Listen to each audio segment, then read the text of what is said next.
Marketing Review Print Speaking to the Blind, celebrating 40 years of audio newspaper production. Welcome to this week's edition of the Glasgow Times Podcast, recorded in the Bishop Briggs Media Centre by our amazing volunteers. You can get in touch with us via Facebook, Twitter or Instagram using @QandReview. That is @CUEANDREVIEW. You can also contact us directly by emailing information@QandReview.com. That is INFORMATION @CUEANDREVIEW.com, or by calling 0141 772 3976. That's 0141 772 3976. Evening Times, October 19. Opinion. George Redmond, Labour Party councillor in the Carlton ward, says, Council tax announcement will end in misery for citizens. I suppose I should not have been surprised at any of the SNP's desperate attempts to win some votes. But Humza Yousaf's phrase on council tax this week is beyond the pale. Council tax, for all its unpopularity, is the lifeblood of local services. A phrase, while sounding sweet to the average homeowner, has bitter consequences. It is a gimmick that might score points with voters, but leaves councils scrambling to fill the financial void. This is not about easing the burden on the public. This is a brazen political move that seems more geared towards courting votes rather than delivering genuine financial relief or improving the lives of Scots. The SNP under Yousaf's leadership appears to have disregarded the very essence of local governance in a move that has had even their meek coalition partners, the Greens, questioning it. Local authorities, not Holyrood, are best placed to understand and cater to the unique needs of their communities. They should have the financial autonomy to set rates in line with those needs. By imposing this freeze, the SNP are trampling over local governance, undermining the powers of local councils, and jeopardising vital services. I could not help but raise an eyebrow at the sheer audacity of making such a sweeping announcement without prior consultation with COSLA. For a party that champions the cause of Scottish independence and self-determination, their disrespect for local governance is nothing short of hypocritical. COSLA, the body that represents Scotland's councils, plays a crucial role in ensuring local services are funded appropriately. It is the voice of local governance, and by sidelining it in this decision, Yousaf and the SNP are sending a clear message. Local concerns are secondary to their political agenda. Furthermore, where is this money coming from? Are we to believe that there's a magical pot of gold in Holyrood that can cover this shortfall? Glasgow's finances have been cut to the bone already by the Scottish Government since 2007. Are we now to believe it will give us a fair deal for our city? And while the promise of no increase in council tax might sound enticing to many, it is essential to understand what this really means. Think about the litter that might not get picked up, the community centres that might need to close, the support workers who might be made redundant. These are real consequences for real people. Let's also remember that council tax is not just a revenue source. It is a tool that allows local authorities to address local disparities and ensure the needs of their community are met. We should all be wary of such grandstanding announcements. While they might make for a good headline, the devil is always in the details. And as we delve deeper into this decision, it becomes evident that this is less about helping the people and more about furthering the SNP's political ambitions. The Scottish people deserve transparency. They deserve to know where the funds are coming from. And they deserve a government that respects local authority.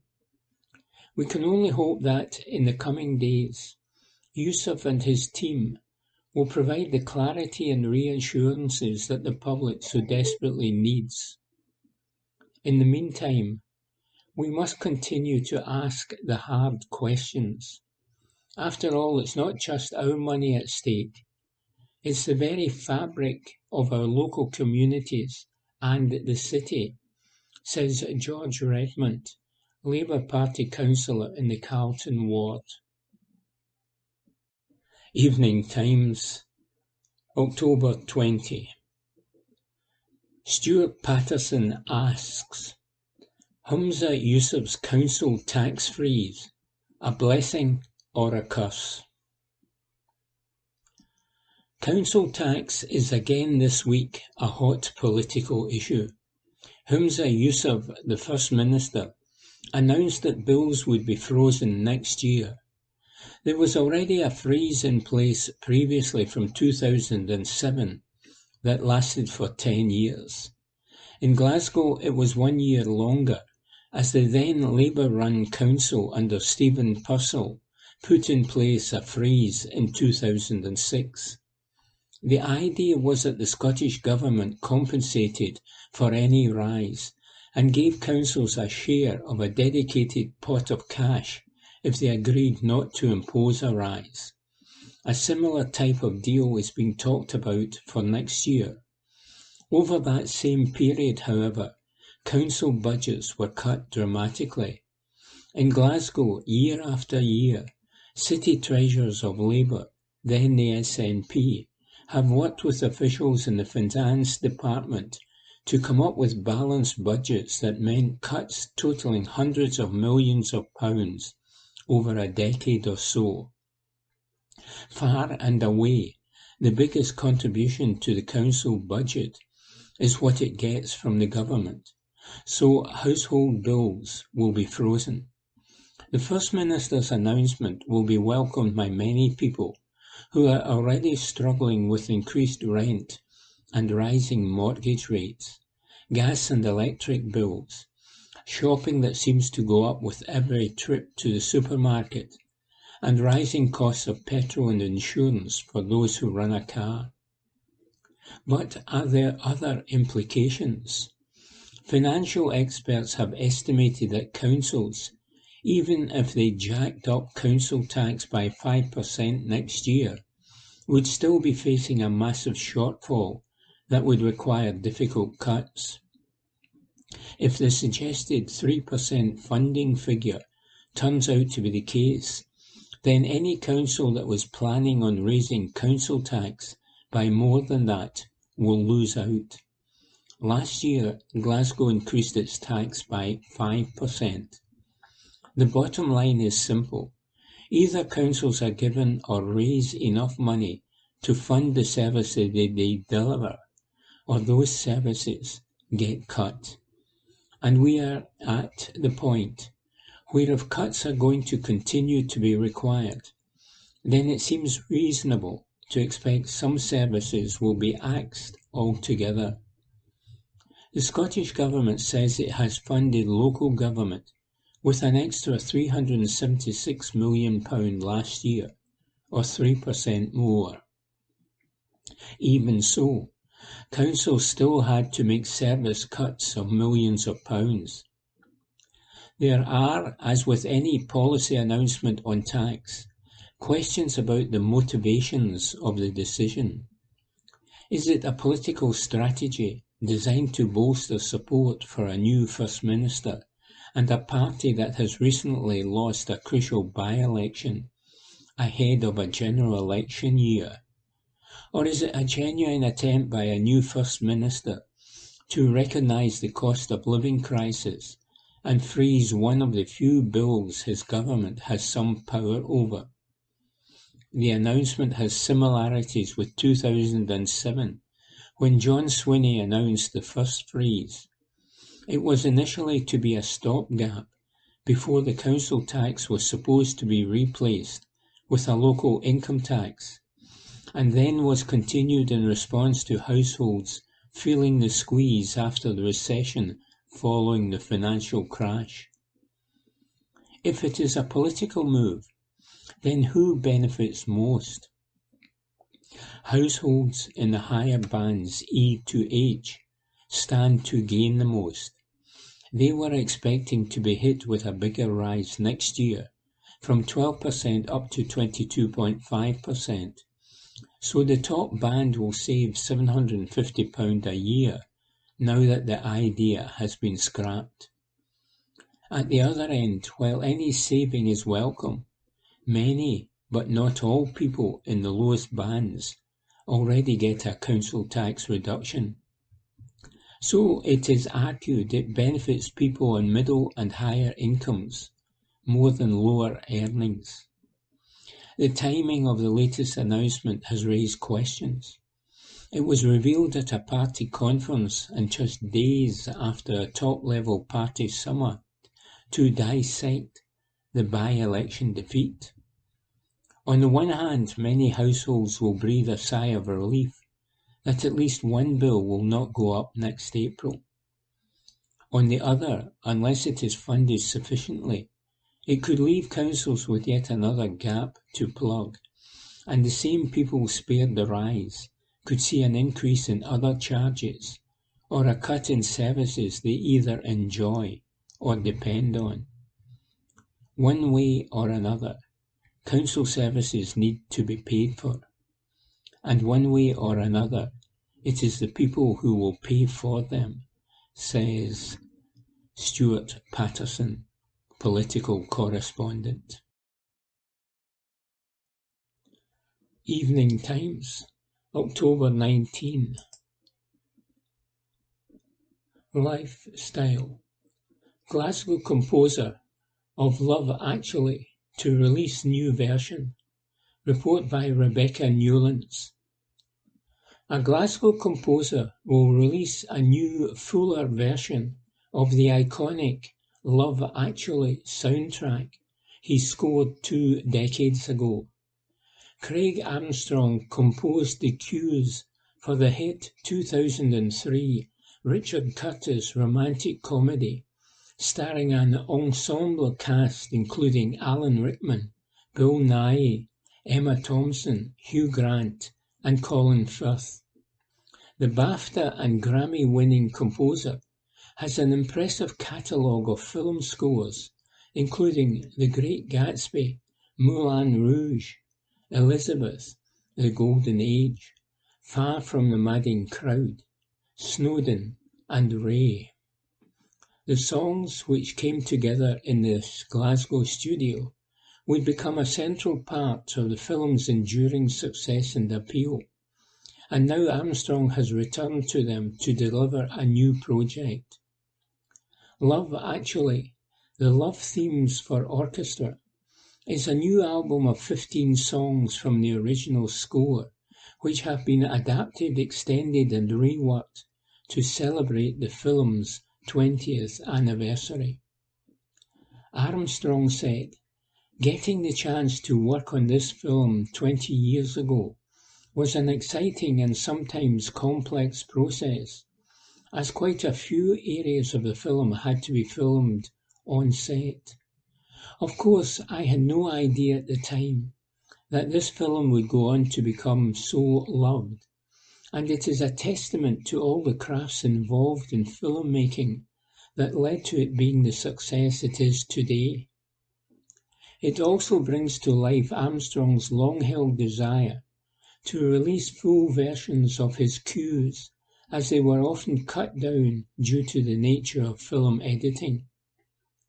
Highlights of the new album include Croissants in France, which fans will recognise as the soundtrack to Jamie and Aurelia's love story. Glasgow love theme is heard in the famous scene in which Juliet watches her new husband's best friend Mark's recording of their wedding day, centred around his unrequited love for her. Armstrong added, "Of the original compositions for Love Actually, Glasgow love theme is one of my favourites. It was written here in Glasgow 20 years ago, and I'm so pleased to have had the chance to go full circle and write the extended full version as I had always imagined it.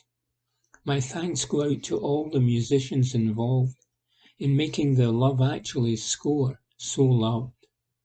The album, performed by the Budapest Art Orchestra, will be released by independent Glasgow-based CMA Records on November 24.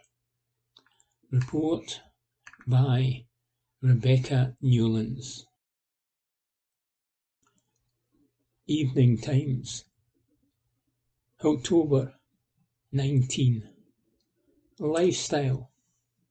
I went pumpkin picking near Glasgow Airport. Report by Taylor Murray.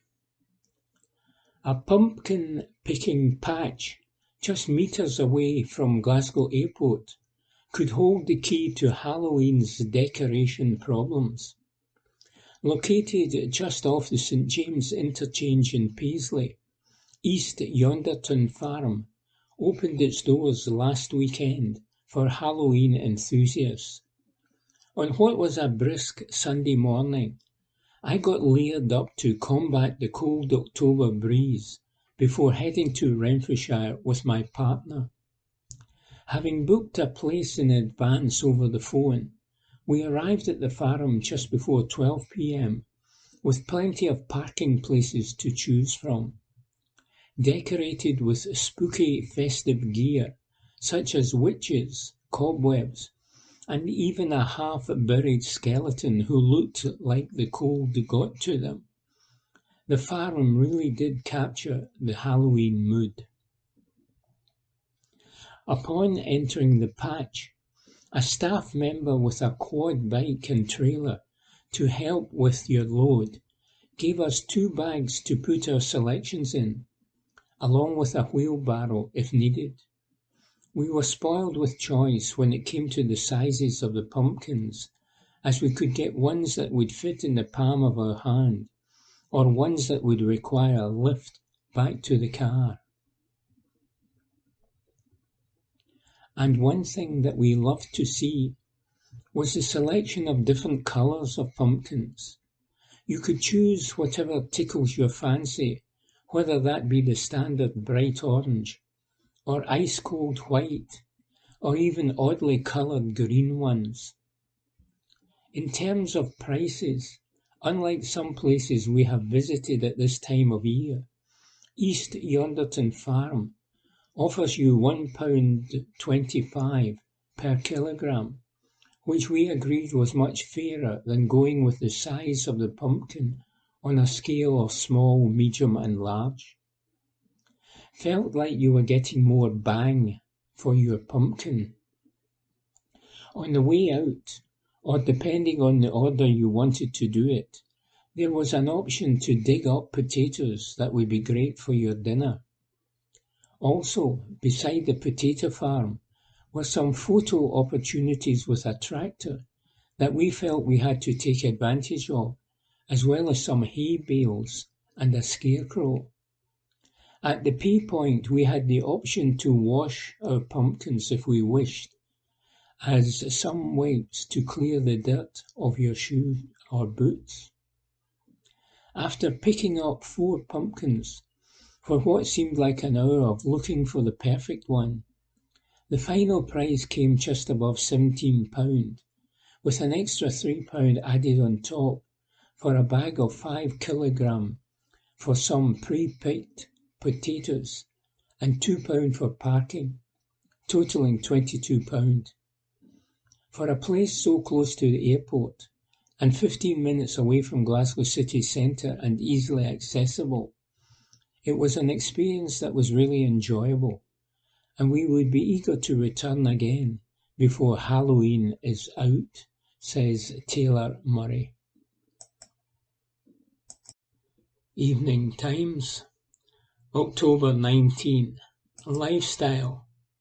Why 6 warships will arrive in Glasgow docks next week.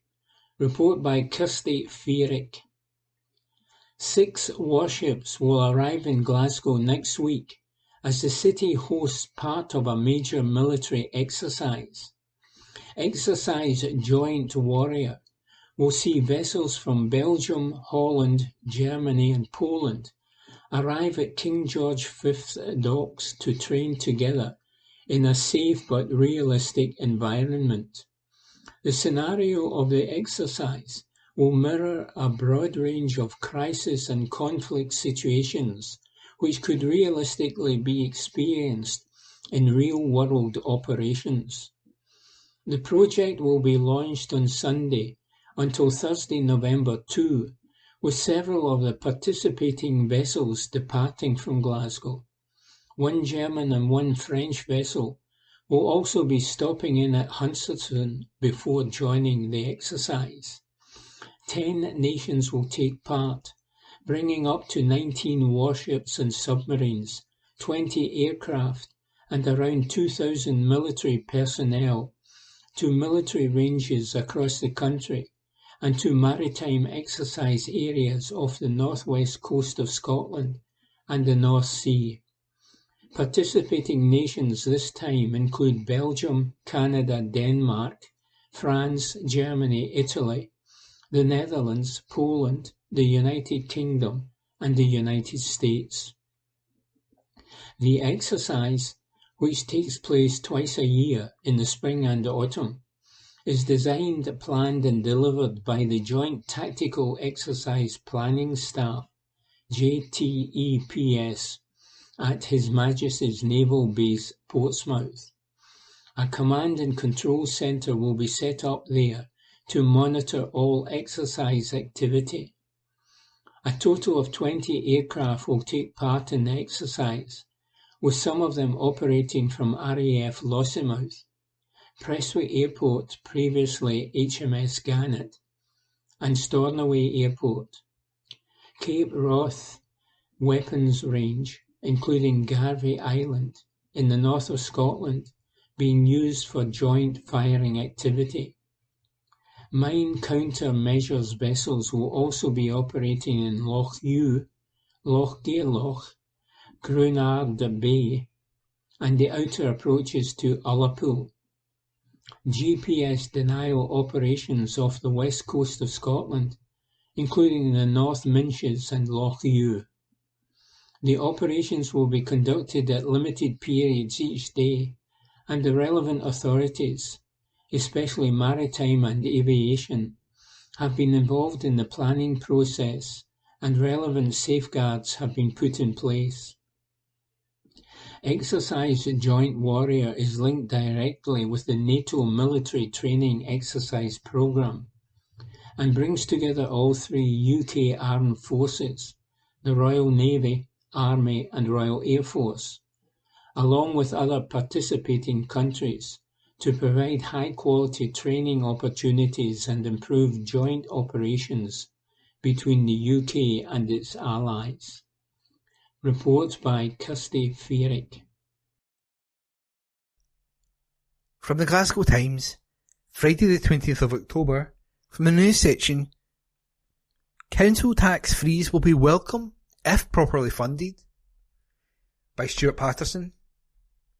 The council tax freeze should be welcomed as long as this is properly funded by the government, the man in charge of Glasgow's budget said.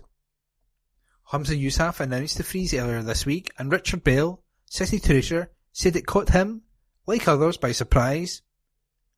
It means next year we won't have to tell council taxpayers in Glasgow they need to fork out more, which he said people will be glad of.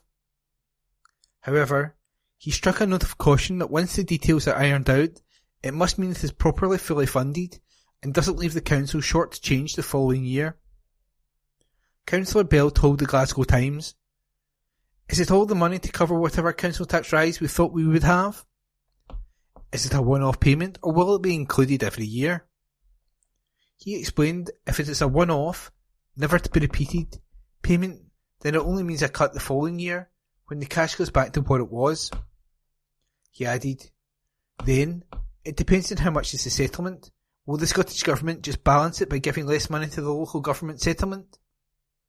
If it is funded, I don't understand the objections. He said it is now for him and local government colleagues to ensure they get the right deal. He added, it is now up to us to have serious discussions with the government. Bell, who has been Treasurer in Glasgow since 2020, has had to deal with budget deficits leading to tens of millions of pounds of cuts. Councils, he said, needed to accept the realpolitik of the situation and recognise the cost of living crisis is of greater importance to the public right now than the political dynamics between local and national government. He added, if someone is saying don't put up the council tax and we give you the money, I'm not going to shut the door in their face. Most folk will think it's at least the council tax isn't going up. They don't care about the details of the Verity House agreement. Bell said, Humza Yousaf has listened to people on the cost of living, and the Rutherglen-Hamilton West by-election had a part to play. He has responded to that. We can argue about the process, but this can't be about principle or damaged egos. He said the freeze is an opportunity to reform council tax and put in place a fairer system. A previous freeze that lasted 10 years was intended to allow for the council tax to be scrapped in line with an SNP manifesto commitment. The city's finance chief said this must be seen as an opportunity to finally reform the tax to make it fairer. He said, no one likes the council tax. We have been saying to the First Minister, let's get a benefit from this. The freeze is an opportunity to iron out these problems. We have to grasp the nettle with the council tax. And that report was by Stuart Patterson. From the Glasgow Times, Friday the 20th of October 2023, from the news section. Ex-Squaddy was involved in drug serious organised crime operation. This article is unattributed. A former Squaddy was involved in a drugs and dirty money serious organised crime operation. Dean Bell, 35, was snared after an encrypted phone network was breached by police. Bell discussed the purchase and movement of drugs with other members of an organised crime group. He also threatened to assault one of his associates' parents if they grasped to the police after they were caught. Bell pleaded guilty on Friday at the High Court in Glasgow to being involved in serious organised crime. The charges span between September 2019 and June 2020. The court heard that Bell was a member of a serious organised crime group responsible for supplying kilos of drugs through Scotland. This included to an organised crime group in Dundee, where Bell associated with convicted drugs trafficker George McLean. Bell, of Christon, North Lanarkshire, arranged with McLean to have 997 grams of cocaine delivered to an address in Dundee. Prosecutor Paul Kearney, KC, said, the item recovered was of such a weight and value that this could only have been for an onward supply and not personal use. This was valued at £50,000. £12,040 in cash was recovered from a motor vehicle that McLean was driving when he was detained in October 2019 on the way back from the drugs drop-off. A warrant for Bell's home was granted and officers recovered £700 in cash as well as 2 encrypted phones. Pava spray was also found inside a Volkswagen Caddy vehicle parked at the property. Packaging with traces of heroin were also found within the vehicle. A number of messages from the encrypted phones were read out which discussed purchase, preparation and supply of drugs, as well as the distribution and collection of money. Bell was noted to discuss sourcing and distribution of multi-kilos of heroin and cocaine, as well as large quantities of amphetamine tablets and cannabis. Bell, using the screen name Olive Scalp, was in contact with a number of associates with encrypted devices. He was seen to discuss sourcing 250 grams of cocaine as well as 1.5 kilos of heroin with an associate with the screen name Touchy Human. The pair also spoke about collecting £9,000 cash, as well as an outstanding bill for benzodiazepine tablets. An associate was stopped in a van on March 17, 2020 by police officers with cocaine, street Valium and £24,540 cash inside. Bell discussed the arrest with Touch of Human, stating, "Any C, expletive deleted, that grasses is getting chopped to F, expletive deleted. Tell him mouth shut and take what happens.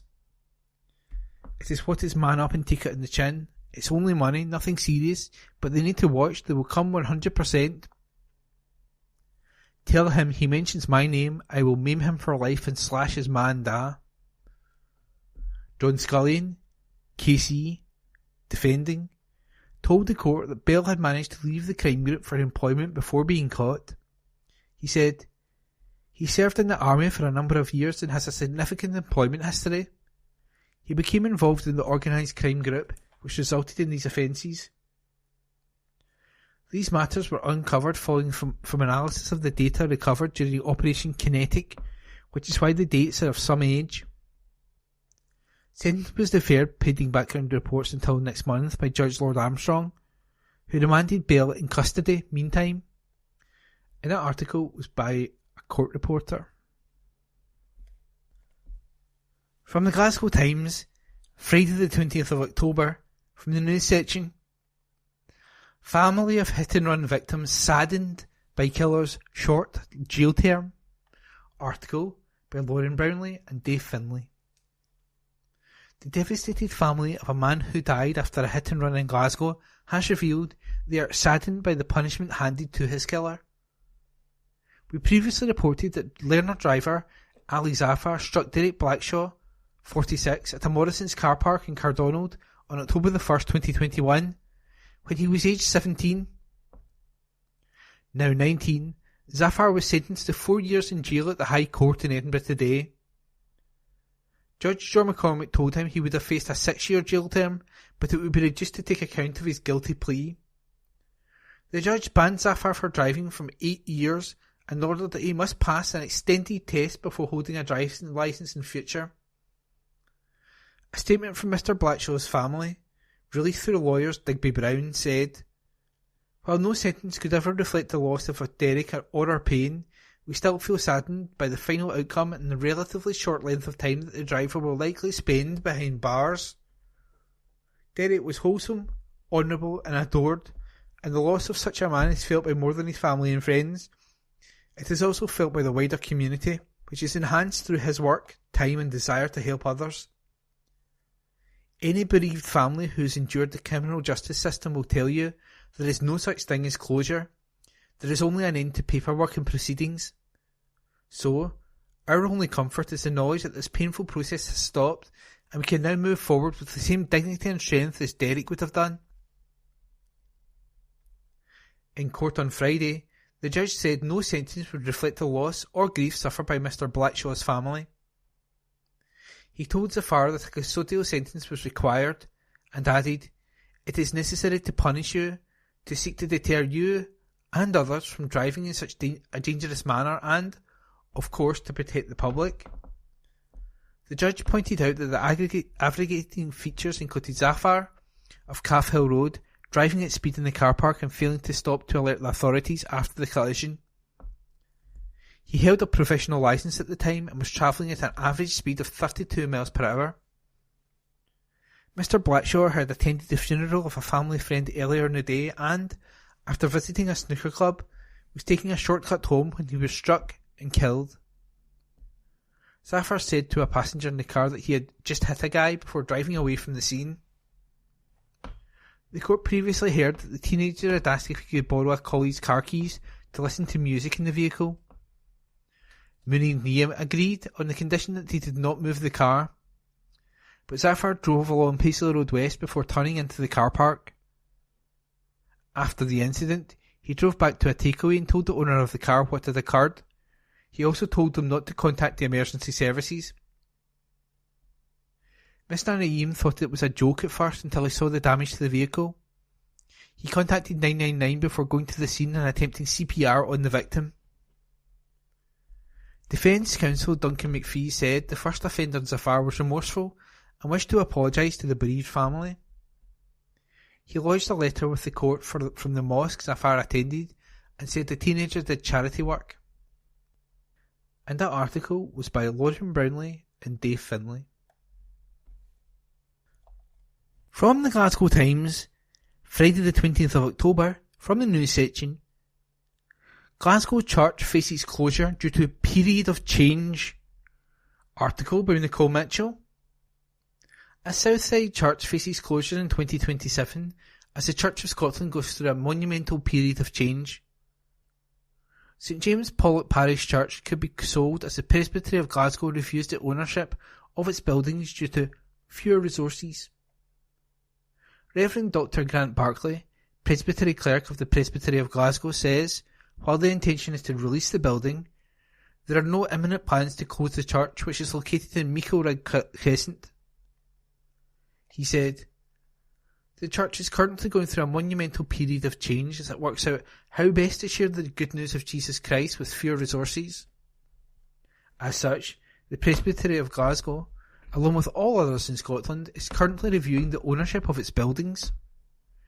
In the recently approved Presbytery of Glasgow mission plan, the intention is that the St James Paulet Parish Church building would be released some years from now, in 2027. However, there are no imminent plans to close St James Paulet Parish Church. The St James Paulet Parish Church building was originally built as Titwood Parish Church between 1893 and 1895 and was located in Glencairn Drive, Paulet Shields. It was dismantled and rebuilt on Meiklerig Crescent in Paulet between 1951 and 1953 and renamed St James. It opened its doors at its current site on September the 3rd, 1953. Would you be affected by the closure of St James Paulet Parish Church? Email nicole.mitchell@newsquest.co.uk. And the article was by Nicole Mitchell. From the Glasgow Times, Friday the 20th of October, from the news section. Glasgow woman fears for husband trapped in war-torn Gaza. Article by Stuart Patterson. A woman has issued a plea to the UK government to help get her husband out of Gaza. Jola Al-Jakbir from Bailiston is terrified for her husband Eunice, who has been trapped in Gaza. He travelled to visit his parents, brothers and sisters and their families, including young nieces and nephews, some of whom he had not yet met. But he's been unable to get out following the siege by Israel after the Hamas attack last weekend. Jola, 39, said, all we can do right now is sit and wait. She said every day she prays Eunice is still alive. Eunice, 26, who works for a vehicle firm in the city, went last month to visit his family who he had not seen in more than 6 years. Now, his wife waits at home in Glasgow, hoping every day is the day he gets to return, and she is checking daily that he is still alive. Jola said, he went there to visit the family and was supposed to be back a week ago, but it isn't happening. I'm appealing for everyone to try and help me and my husband to get him out. The UK government has not much responded. I have had great support from Humza Yousaf and my MP. We have to push our government in order to get our British residents and Scottish residents out of Gaza as soon as possible. We might not save all of Gaza, but at least let's save our families. Jola said she has little information as Gaza has been cut off and wants the UK to help people leave like they did with flights from Israel.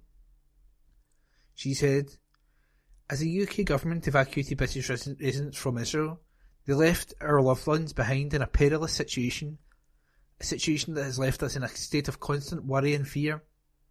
For days, we, along with other families in Glasgow, including Scottish First Minister Humza Yousaf, whose family is also stuck in Gaza, have been calling for government attention, hoping for answers, and seeking support for the safe evacuation of our family members.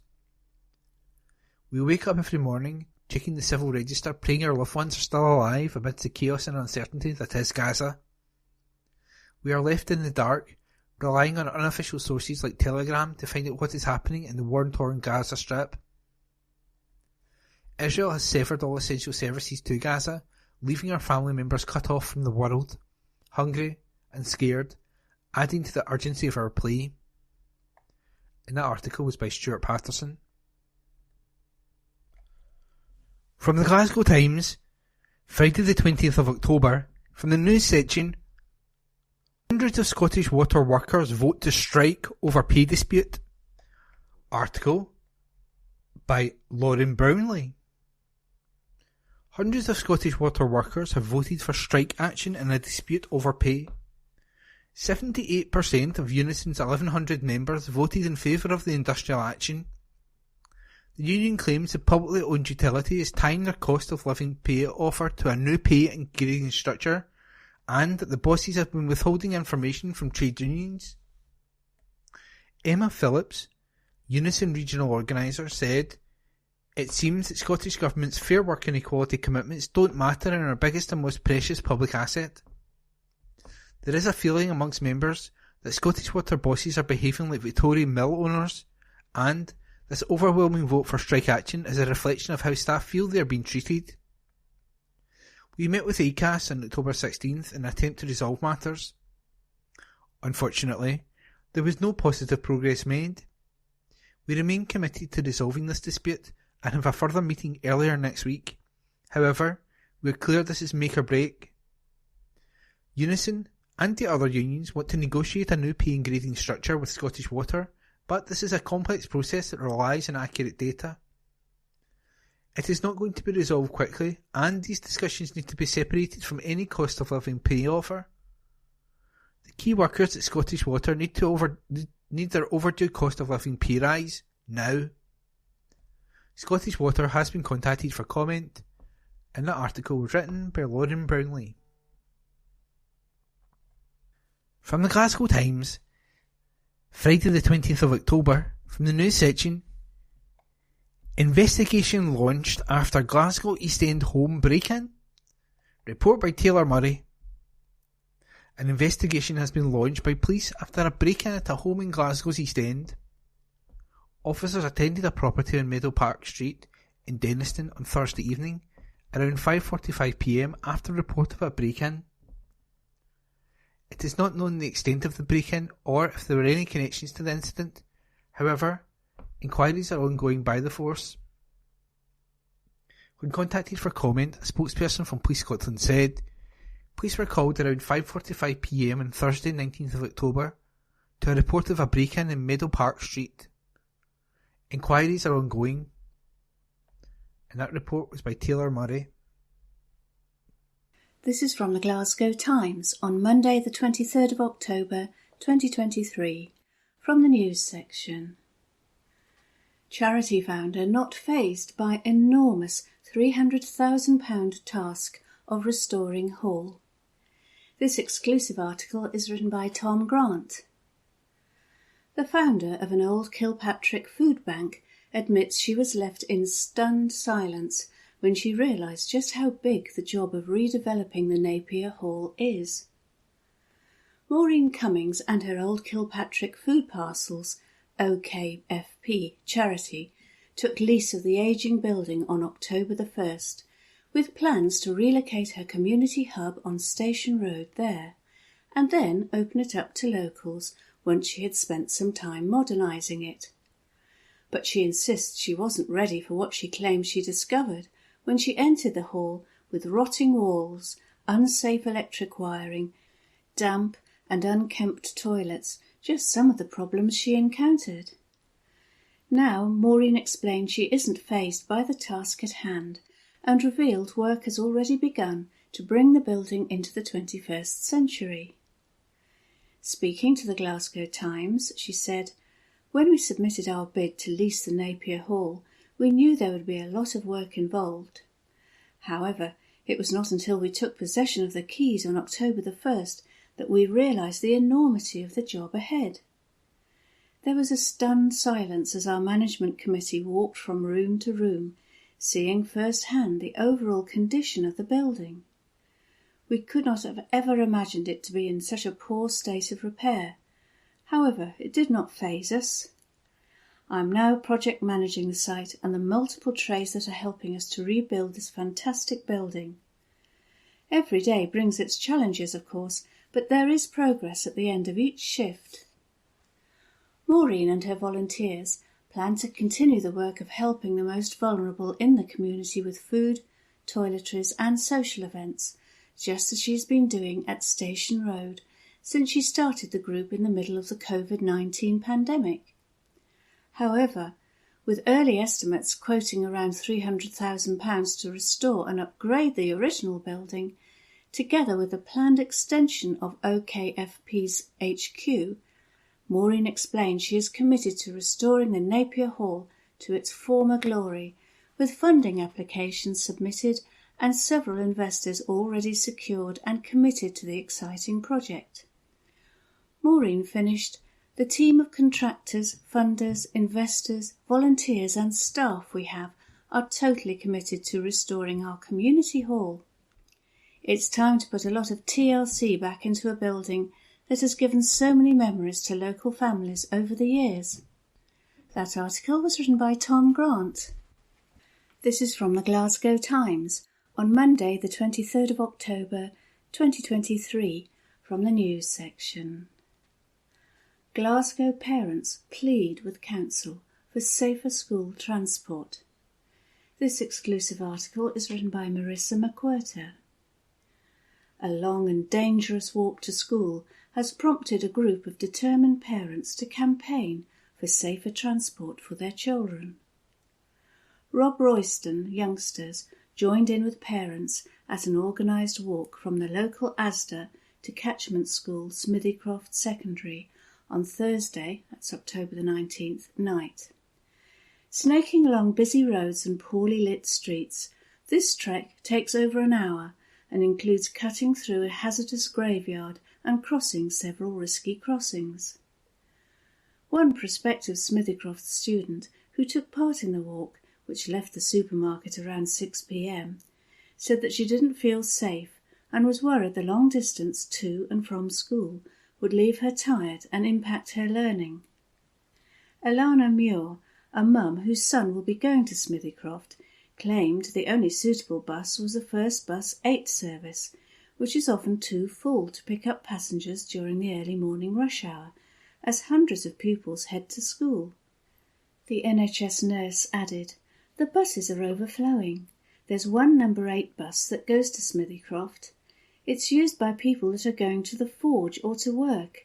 It's not just for the kids, it's for the community. It's mobbed because all the children are trying to get on this bus and there's just no room. We have to take a stance."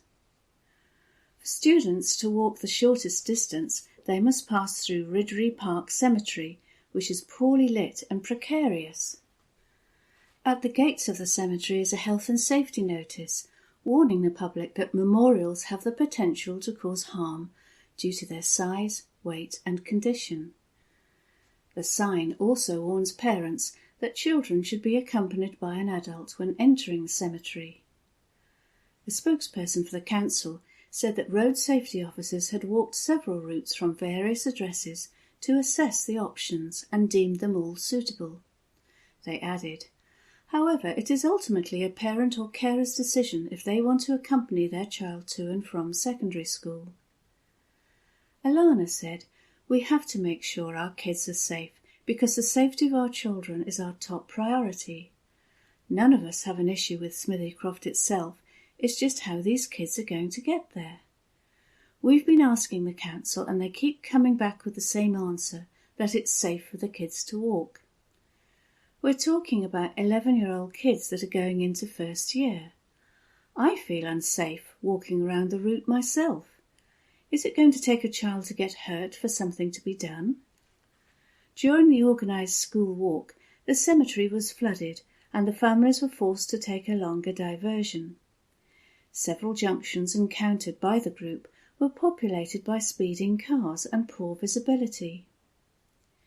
Ashley McNally, another concerned parent on the walk, said the distance from her home to Glendale Estate to Smithycroft was 2.4 miles using the graveyard route. She said the distance her child was expected to walk daily to get to and from school every day was nearly 5 miles. Ashley added, "What I noticed on the walk was that there were 4 crossings, all of which were on and off junctions for the M8 motorway. The other crossings in this area were very slow in changing and very busy."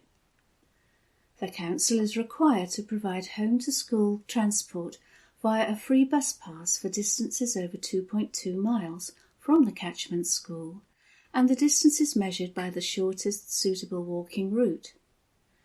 Alana said, "The kids need transport from Rob Royston to Smithycroft, either by more buses coming to help take the kids, or the council should provide transport from here to school.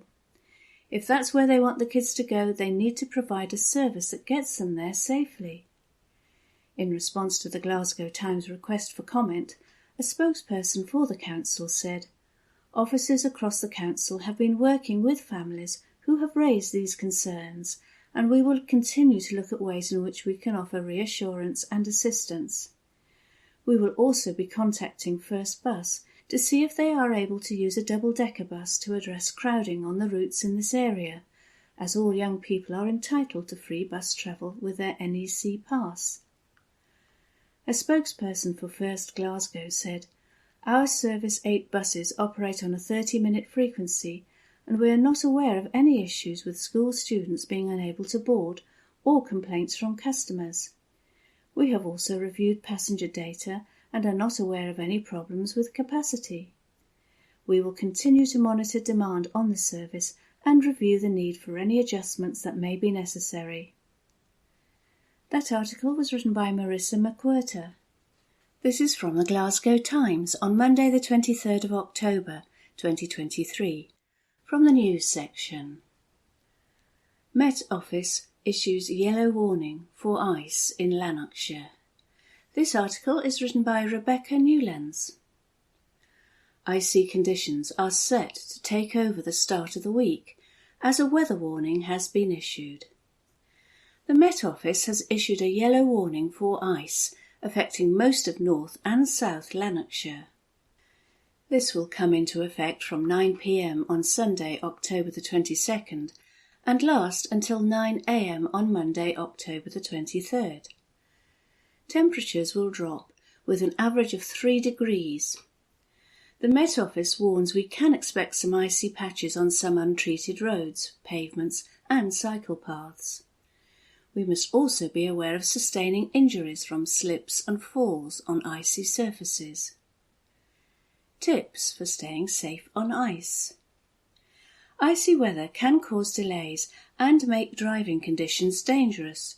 You should always plan your route, check for delays and road closures.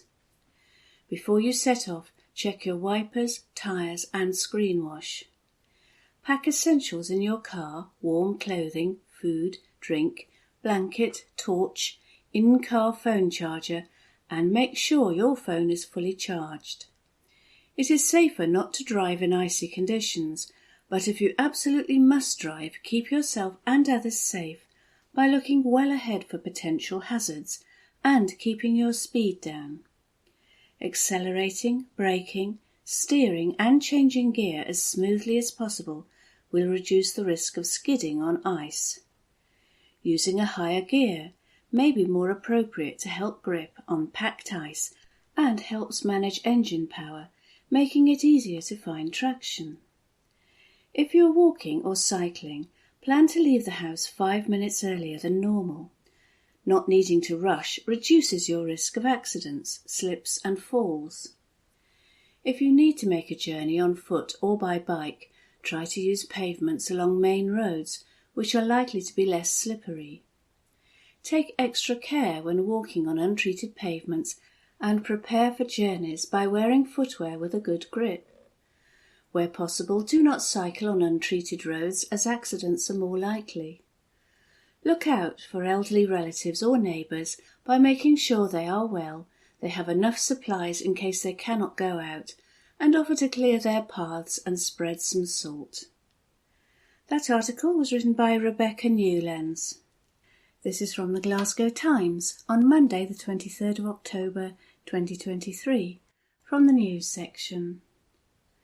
NHS Glasgow take major step with new fleet of vehicles. This article is written by Kirsty Fearick. NHS Glasgow have taken a major step forward with their new fleet of vehicles. The Health Board is celebrating the arrival of NHS Scotland's first fully electric 16.7-tonne truck and full fleet of electric smart cars. The truck, a Volvo FL Electric, is the first of its kind to be used by any health board in Scotland, and is one of two joining the NHS GGC fleet. Alongside the delivery of the 17 smart e-cars, it represents an investment of more than £760,000 in green transport, and marks a significant milestone in the Health Board's commitment to sustainable transport. Paul Reid, Head of Transport and Travel for NHS GGC, said, "The delivery of these new e-vehicles is a great moment for the NHS Greater Glasgow and Clyde. The e-Volvo trucks will be used to transport laundry between our hospital sites and the Health Board's central laundry unit in Hillington, Glasgow, while the new smart cars will replace a range of existing pool cars that are used in a number of roles by our staff. The smart car comes with a range of 260 miles from full charge, which will help staff carry out community-based patient care in a zero-emissions car." The significance of this latest procurement by NHS GGC cannot be underestimated, and as well as being a considerable financial investment, it represents a huge step forward in our sustainable transport goals. The latest arrival of electric vehicles is part of a wider 5-year climate change and sustainability strategy, which was officially launched last month.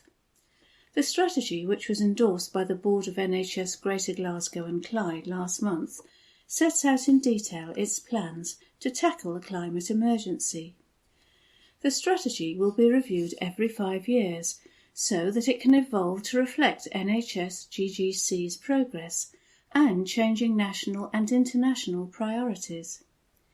It sets out a range of objectives covering all areas of national policy requirements, with a particular focus on 5 key areas, including transport, fleet energy and transport, waste management, energy, Green Theatres project and environmental management.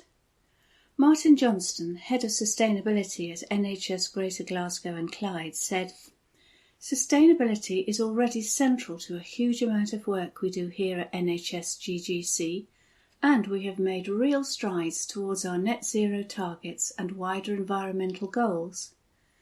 The arrival of these new vehicles is one of the clearest demonstrations yet of the Health Board's commitment to sustainability and net zero in transport and in services across NHS Greater Glasgow and Clyde."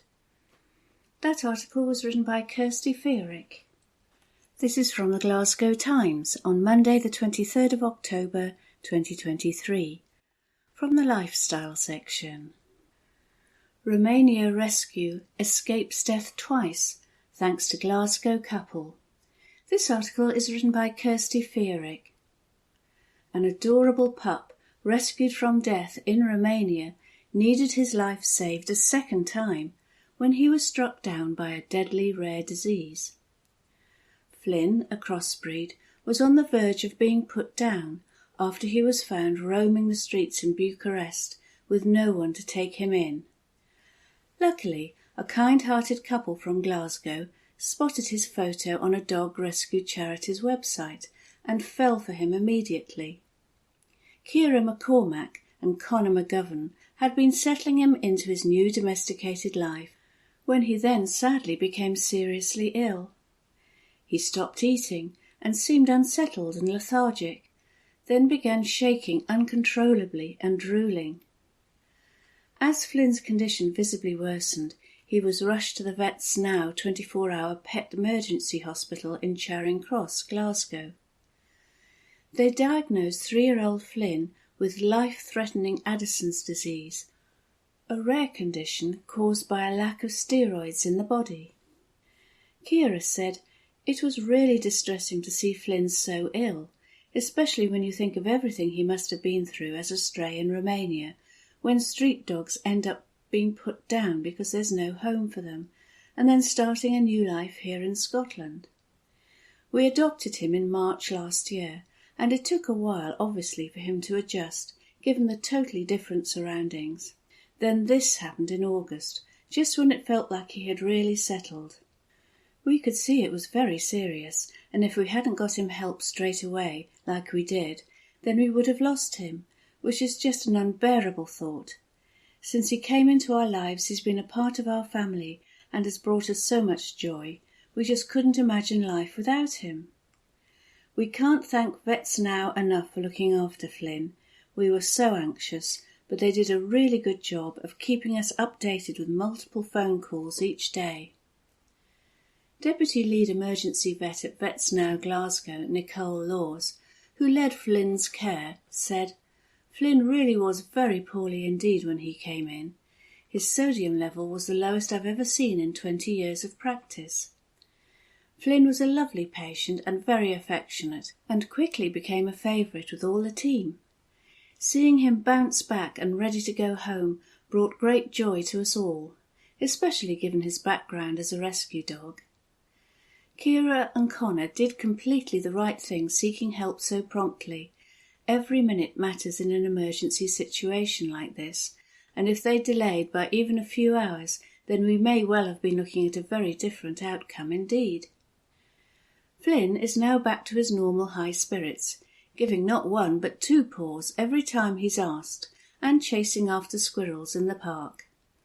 Ciara said, "He's just full of energy and brilliant fun to be around. To look at him now, you'd think that nothing had ever happened." Vets Now Hospital Glasgow serves as a crucial referral and emergency hospital, providing specialised care when pets need it most. Available 24/7, the dedicated team of experienced veterinarians and support staff ensures the highest level of care and expertise for every patient. That article was written by Kirsty Feerick. This is from the Glasgow Times on Monday the 23rd of October 2023, from the Lifestyle section. Glasgow Crime Stories. The story of the jeweller behind Glasgow's crime world. This article is written by Norman Sylvester. It was a 19th century American writer, Mark Twain, who coined the saying, "Behind every successful man there is a woman." In the world of Glasgow's criminal underworld, Margaret McGraw fitted that phrase perfectly. For more than 40 years, she was the wife and confidante of one of Scotland's most feared gangsters. Tam McGraw was said to have amassed a personal fortune of £30 million through his criminal activities over a 40-year period. However, his wife's shrewd business brain had allowed him to turn the proceeds into lucrative assets through legitimate ventures such as taxi firms, security companies, and property investments in Glasgow, Ireland and Spain. It meant he was always one step ahead of the police and the authorities. Tam had been born in Lennoxtown, Stirlingshire, in 1952, before moving to Glasgow's tough Barlanach. It was there he met a young, fresh-faced Margaret, and the 2 15-year-olds immediately clicked. 3 years later, the couple wed at a Glasgow registry office in 1971. They then moved down to London to escape the growing police attention, and both found work on the buses and in factories. It was while in London that McGraw was said to have learned how to break past security alarms and into safes.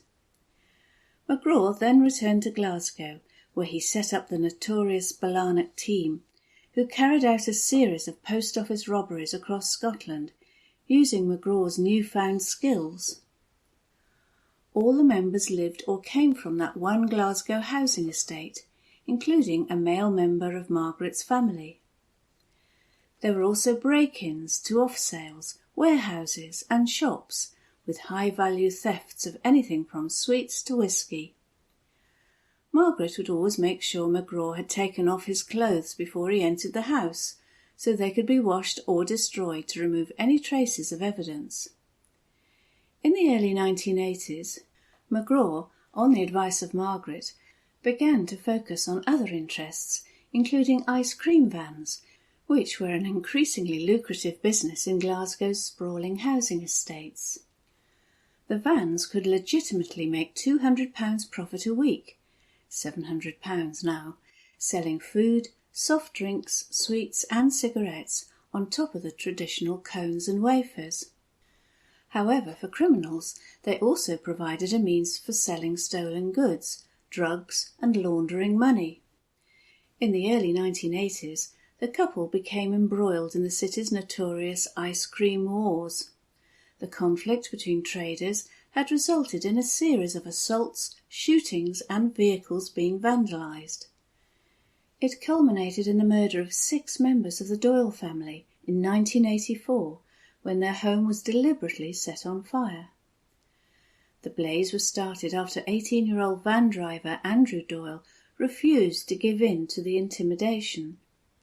Former Blarney team members Thomas T.C. Campbell and Joe Steele were convicted of starting the fire and jailed for life. Both men spent almost 20 years in prison until they were freed by the appeal courts in 2002.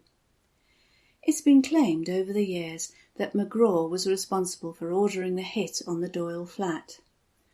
Though questioned about the murders by police, he never stood trial. In the mid-1980s, the McGraws opened the Caravel Bar in Hall Hill Road in Ballanach. It was put in Margaret's name and she ran it on a day-to-day basis, turning it into a successful money-spinning venture. During this period, the McGraws moved from their council flat in Burnett Road in Ballanach to a luxury bungalow in Mount Vernon. By now, McGraw had entered the city's growing drugs trade, alongside other criminals such as Arthur Thompson Jr., son of crime godfather Arthur Thompson Sr. In 1985, young Arthur was charged with dealing heroin and sentenced to 11 years, which left the field clear for McGraw and others. 6 years later, in August 1991, Arthur Jr., then 31, was shot dead outside his home while on a weekend training for freedom leave from prison. A month later, 2 suspects for his murder, Joe Hanlon, 23, and Bobby Glover, 31, were found dead in Hanlon's car outside the Cottage Bar in Shettleston. It was the same day as the funeral of young Arthur, and seen as revenge by his father for his son's murder. Tam was blamed by some for their deaths, even though Hanlon had worked for Margaret in the Caravel. It was even claimed that the dead bodies of Hanlon and Glover were stored there before being returned to the car. The following year, Arthur Thompson Sr. died from a heart attack at his home, leaving the way open for McGraw to become the main man. It was around this time that he earned the nickname the Licensee. To some, that was a reference to the Caravel Bar that Margaret ran on his behalf. To others, it meant he had a licence to commit crime by the police in return for information on other lawbreakers. In his criminal career, McGraw rarely stood trial, and when he did, he was usually cleared or the charges dropped. The police have always denied there was a deal, but McGraw did seem to lead a charmed life. Many also put it down to Margaret's brains and her ability to keep him one step ahead of the law. She also had her own nickname, the Jeweller, because of her love of bling, though no one would ever dare say that to her face.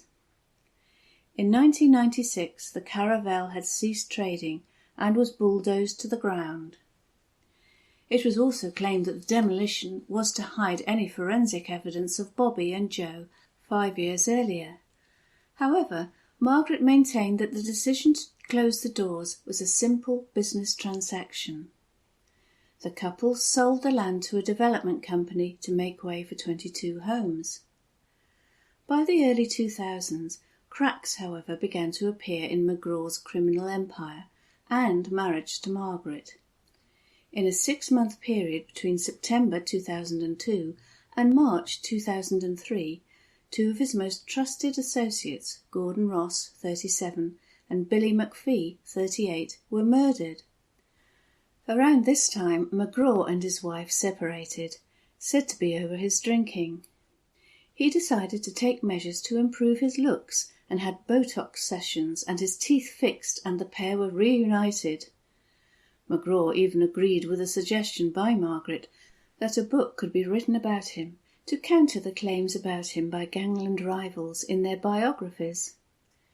The gangster died aged 55 in Glasgow Royal Infirmary in July 2007 after collapsing at his home in Mount Vernon from a heart attack.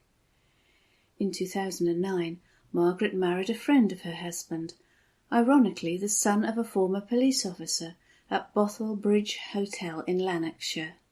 They honeymooned in the Caribbean, but the marriage ended in 2012. In a rare interview in 2012, to promote a book about her life, she spoke about Tam for the first time and how she became aware of his impending death and that of Ross and McPhee through her love of tarot card readings. She added, "I knew Tam was going to have a heart attack which would kill him. It was only a matter of time, and there was nothing I could do to prevent it.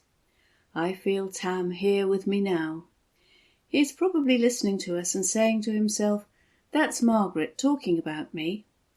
The book also gave a humorous insight into the relationship the McGraws enjoyed with the police in the early days. It told of how one police officer asked Margaret, who was working in an ice cream van, if she would go to a local off-sales to buy him some drink for a leaving party they were planning later that evening. Because he was in uniform, he was unable to enter the premises to buy alcohol. Margaret told of how she was driven by another cop in an unmarked police car to the off-sales to make the purchase. A further tragedy was to follow in 2013, when the McGraw's son, William, died from drug and alcohol intoxication. 4 years later, it was revealed that Margaret had sold off the McGraw's taxi firm interests for £1.4 million. She passed away at the age of 66 in 2018 from cancer, more than 10 years after the death of her gangster husband. Margaret left behind a multi-million-pound family fortune, and to this day it remains a mystery where it all ended up. One underworld source said at the time, "Tam McGraw never did anything in his criminal career without consulting Margaret. While he may have been a king of crime in Glasgow, she was definitely the power behind the throne." That article was written by Norman Sylvester. From the Glasgow Times, Tuesday the 24th of October, from the news section. Glasgow carers accused of assaulting and laughing at resident. Article by Connor Gordon. 2 carers are accused of preventing an elderly patient from getting help. Bisola Akindin, 34, and Diana Otubohu, 39, allegedly neglected the woman, 87, at Glasgow's East Bank care home in October 2022. Court papers state they wrapped the cord of the nurse call alarm around the alarm box, which put it out of her reach. It is alleged that they moved her bed away from the wall, which prevented her from reaching the nurse call alarm. Akindin of Paisley is stated to have repeatedly ignored the resident's request for assistance and left her alone while she was naked. Otubohu of Glasgow Springboyd, meanwhile, is claimed to have climbed onto furniture and ignore or refuse her shouts for help and requests for assistance to use a commode. Otubohu is further stated to have climbed onto a bed over the woman and removed the entire nurse call system from the wall. Both carers are claimed to have put her at risk of injury and prevented her from summoning assistance. The charges are also aggravated by prejudice related to disability. The pair face a further charge of assaulting the resident at the care home on October the 5th, 2022. They are stated to have repeatedly seized hold of her and pulled her arms. Otubohu also allegedly seized hold of her legs and pulled her from the bed, which caused her to fall. The duo are lastly claimed to have behaved in a threatening or abusive manner towards her. The charge says they shouted, acted in an aggressive manner, gestured aggressively, laughed and danced while the woman was distressed and required assistance. Akindin and Otubohu pleaded not guilty to the charges at Glasgow Sheriff Court. A trial has been set for February next year by Sheriff Owen Mullen. And that report was by Conor Gordon. From the Glasgow Times, Tuesday the 24th of October. From the news section, Glasgow venues close as museum workers strike. Article by Drew Sandilands. The Borough Collection and Kelvingrove Art Gallery museums are closed today as strike action by museum workers continues. Unison members have walked out for 5 days over planned job cuts, with 38 roles at risk. Picket lines were formed outside the two venues, and Glasgow Life, which runs culture and leisure services for the council, has taken the decision to shut the buildings. Glasgow Museums Resource Centre, which, along with Kelvingrove Museum, was also closed on Monday, is shut on Tuesday too. A spokesperson for Glasgow Life said venues will be assessed daily before decisions on closures are made. They are anticipating ongoing disruption throughout the week. Brian Smith, Unison Glasgow Secretary, said, "The strike is very well supported and the impact is clear. These workers are taking a stand to defend both themselves and the city's world-class museums. Unison calls on Glasgow City Council's political leaders to intervene and provide the funding required to resolve this dispute." Union members are also planning to protest outside a council meeting on Thursday morning. They voted to walk out due to plans to cut £1.5 million in the museums and collection service. Curators, conservators, outreach assistants, digital photographers and technicians are among the roles affected. Glasgow Life has said it needs to make more than £7 million worth of savings after the council cut its service fee when setting a budget earlier this year. The spokesperson said, "Due to strike action by Unison, Kelvingrove Art Gallery and Museum, the Borough Collection and Glasgow Museums Resource Centre will be closed to the public today. We will post further updates on our website and social media channels, and our museums will reopen as normal on Saturday, October the 28th. We apologise for any inconvenience this may cause." Glasgow Life previously said the planned cuts, which were approved by the council, are a direct consequence of the continued pressures on public sector finances. It added the savings add up to around 9% of our annual service fee from the council and ensure none of our facilities will have to close. Wherever possible, we have identified ways of making services by reducing, rather than losing, Glasgow Life services, programmes and events, retaining the potential to rebuild them in the future. Unison has held protests at museums in recent months and, in a paper sent to all Glasgow councillors, warned the cuts will be both incredibly irresponsible and a high-profile accident waiting to happen. And that article was by Drew Sandilands. From the Glasgow Times, Tuesday the 24th of October, from the news section, man found to be 3 times over drink drive limit in Barrhead. Article by Jacob Nichol. A man has been arrested for an alleged drink driving offence after being stopped by traffic cops in Barrhead. Officers reportedly detected a smell of alcohol in the suspect during the incident in Glasgow Road on the morning of Monday, October 23rd. It is claimed he was found to be 3 times over the drink drive limit following a roadside breath test. He was taken into custody and the report will be sent to the Procurator Fiscal. A police spokesperson said, "In the morning of October 23rd, officers stopped a car in Glasgow Road, Barrhead. Detecting a smell of alcohol on the accused, he was breathalyzed and found to be over 3 times the drink drive limit. He was arrested and will be reported to the Procurator Fiscal." And that article was by Jacob Nichol. From the Glasgow Times, Tuesday the 24th of October, from the news section, man in court after guns and ammunition found in Glasgow home. Article by our court reporter.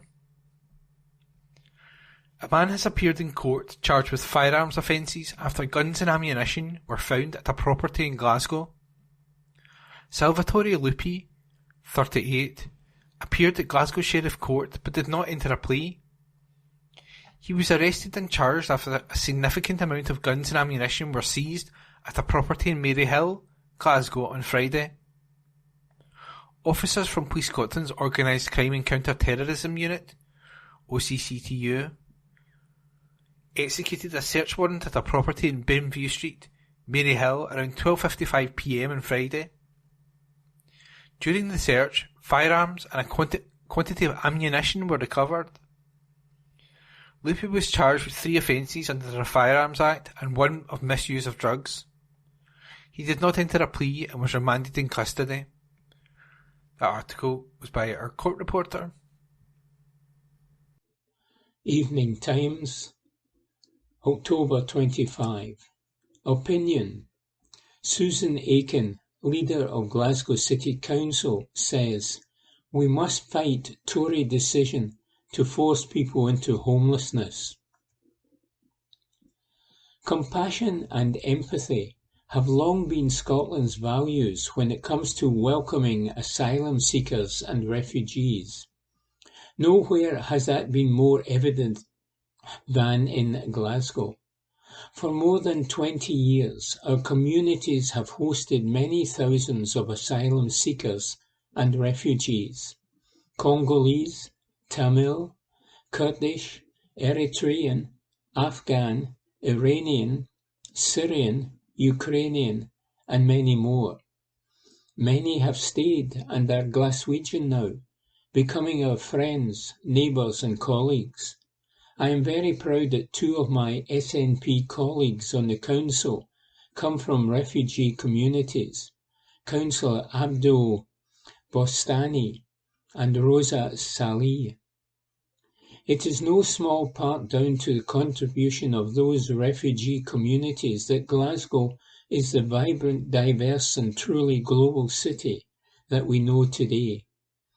Although we have become a beacon of integration, we have done so in spite of the blatantly cruel policies of successive Westminster governments, Labour as well as Tory.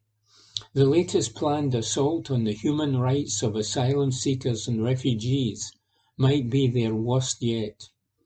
Due to UK government incompetence, many have waited years for their asylum claims to be processed. Now, to clear the huge backlog it has allowed to build up, the Home Office plans to mass process thousands of claims across the UK, including around 2,500 in Glasgow alone, over the coming weeks. Of course, we want people to get positive decisions, but appallingly the Tories intend to make those people homeless by throwing them out of their asylum accommodation en masse. The City Council will then have to find places to live for potentially thousands of people in the space of weeks. Even worse, many will find their asylum applications refused, and because we are prevented by a law put in place by Tony Blair's Labour government from providing them with any support whatsoever, they could be forced into destitution and onto the streets. This is an appalling and entirely unnecessary way to treat people. The UK government could allow them to remain in their accommodation until a home is sourced for them. That is what we want them to do, and is certainly what we would do if we were in control of asylum accommodation in the city. But the Tories privatised asylum accommodation, and now, for electoral purposes, Suella Braverman wants to clear asylum seekers from the hotels in the south of England, where Tory voters are, and dump them in Glasgow and across the UK, leaving councils to pick up the pieces of shattered and traumatised lives without a single extra penny of help. And because Glasgow is the biggest asylum authority in the UK by some distance, we will be hit harder than anywhere else. Glasgow's history shows that it's more than possible to support the integration of asylum seekers into their new communities. But the Tories don't want that. For them, asylum seekers are just weapons in the right-wing culture war. They don't care about the damage they'll cause to people's lives or to public services. But Glaswegians care and know that it is utterly unacceptable to force people into homelessness. It is unconscionable to deliberately create a humanitarian crisis. It must be stopped. The SNP city administration will do all we can to fight this. And with disaster and destitution looming for so many, we urge Glaswegians, especially those with a voice and influence, to stand with us, says Susan Aiken, leader of Glasgow City Council. That concludes this week's edition of the Glasgow Times Podcast. Please remember to subscribe to our channels at Q and Review and to tell your friends about our service.